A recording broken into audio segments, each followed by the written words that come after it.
we'll just select all of them. Army view. Your armies are your main tool to conquer enemies, everyone not under your rule. Thank you.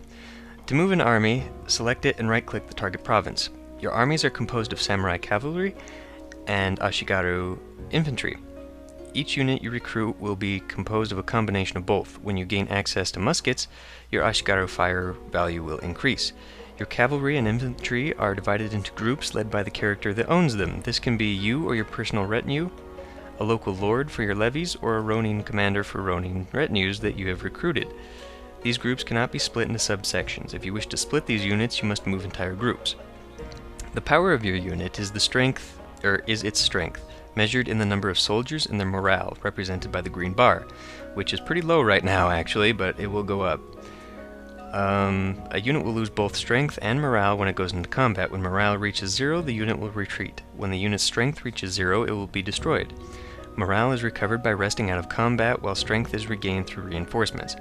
Retinue units will get a small trickle of reinforcements when resting. However, levies will not directly receive reinforcements. Instead, reinforcements will be generated in the province where the levy was initially raised. If you have a badly damaged levy, you can disband it and then re-raise it from its home province, but it will take time to regenerate.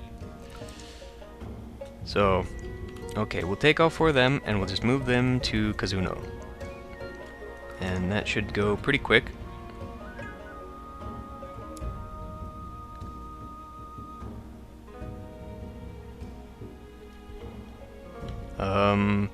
Tozawa Hidamori has been released back to the Tozawa, and Nambu Nobuyoshi has been released back. My son? My heir. Oh wow, I didn't know we gave them my... Oh. What? Yeah, I got a daughter. I guess I was letting them hold on to my heir. That was kind of dangerous. Okay, now let's just continue on here. Wait until they get into the province. And they want to do it again. Not this time. Okay. So, yeah. So everyone's here.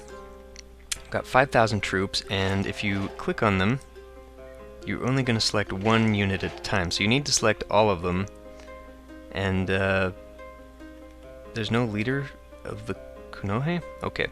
Well, anyway, one thing that I like to do immediately is come over here to the merge units into a single army. It's just easier to move them, and they are all now run by me, I guess? I don't know. Anyway, if you come over here and look at the attrition percentage and mouse over it, you can see the unit weight and the supply limit. When your unit weight is more than the supply limit that your province will hold, you will start to lose soldiers. So, yeah, be careful of that. Now, if we click on Tsugaru, we see that they've got 6,000. And so, hopefully, they won't have too many more, because we got 5,000 already, with a weight of almost 5,000. But let's go ahead and declare war on this guy. So, it's in the diplomacy, come to declare war. Now, before we do that, I guess, let's talk about plots. Plots, some of the goals you can seek to achieve in the game, such as breaking free from your clan or attacking another clan leader, can be turned into plots. Once a plot is formed, you can recruit other characters to join it via the diplomacy view. Each plot has a plot power, which is calculated as the relative military power between the target and the plot backers. Once the plot power reaches a certain limit, you can execute the plot. Some plots, like Attack Title, requires that you declare war via the ordinary game mechanics before the plot backers are called in. A plot and its members are kept secret from the plot's target. However, if the target has a sufficiently skilled master of the guard, a plot can be discovered in advance, giving the target the opportunity to either quietly dispose of the plotters or to expose the plot, costing the plotter's honor. So, let's say I was friends with the Ando, and I wanted them to join me here. I could say, plot to attack the Namioka clan.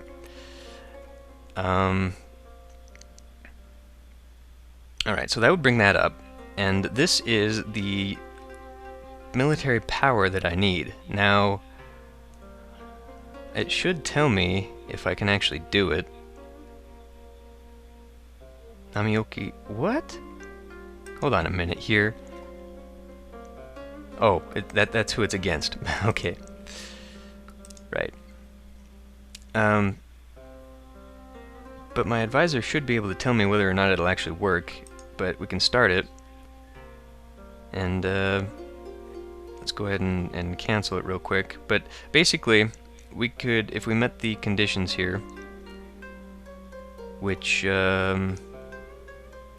okay, so this says we need a plot power of at least 0.8, and we have 2.5, I think is what, this is ours. So, we could do it. And, so yeah, if the Ando were our friends, we could then click on him, go to Diplomacy, and invite him to plot. Now, this tells us he will not accept. So, he, you know, we probably want to just cancel that.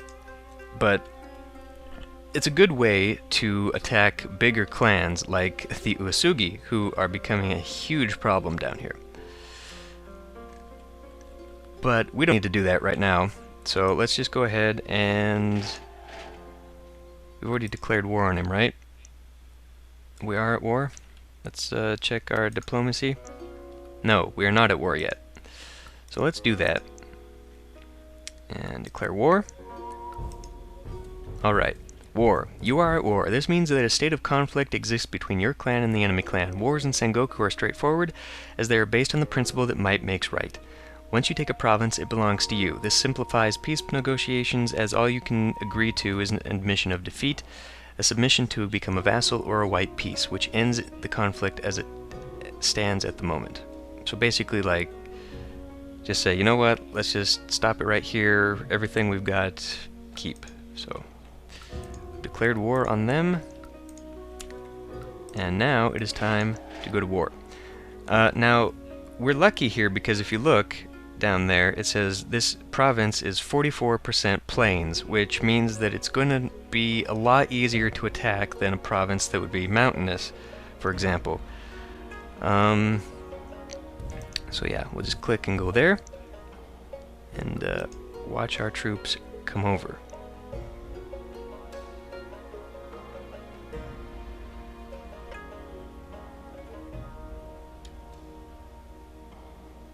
Okay, battle. Your army is in battle. In this screen you can see how the battle is progressing and some of the factors influencing it. A battle has two phases. Fire, then ranged weapons are used. Fire when ranged weapons are used, sorry. And shock, when melee weapons are used. A die is also cast during every phase to represent the random fortunes of war. After the initial stages of the battle you can choose to retreat by moving your army to another kuni, though this could result in additional losses. So, what that means is that unlike, say, Total War, or more specifically the Shogun Total Wars, your samurai and your ashigaru do not split up into ranged and melee. They do both, and they just alternate between these phases. So when we were talking earlier about increasing those guild slots, increasing the shock value is your melee strength, and increasing your fire is your ranged. So you really have to decide, you know, if it's worth just taking all four of those so that you have increased power in both your samurai and your ashigaru, or whatever you plan to use them for. So right now, we look here, and this is sort of the representation of the battlefield. We've got a lot of units here. But we see that we're getting negative penalties here, and that's because we have a river crossing here, as well as just the general terrain, which I guess is that 31% forest. So that affects this dice roll, which sort of affects the general losses and all that, but I believe he's going to lose morale before we lose anything significant, and then we will go to siege. So, yep, stop. You won the Battle of Tsugaru. We lost 400 soldiers, he lost 300. Okay.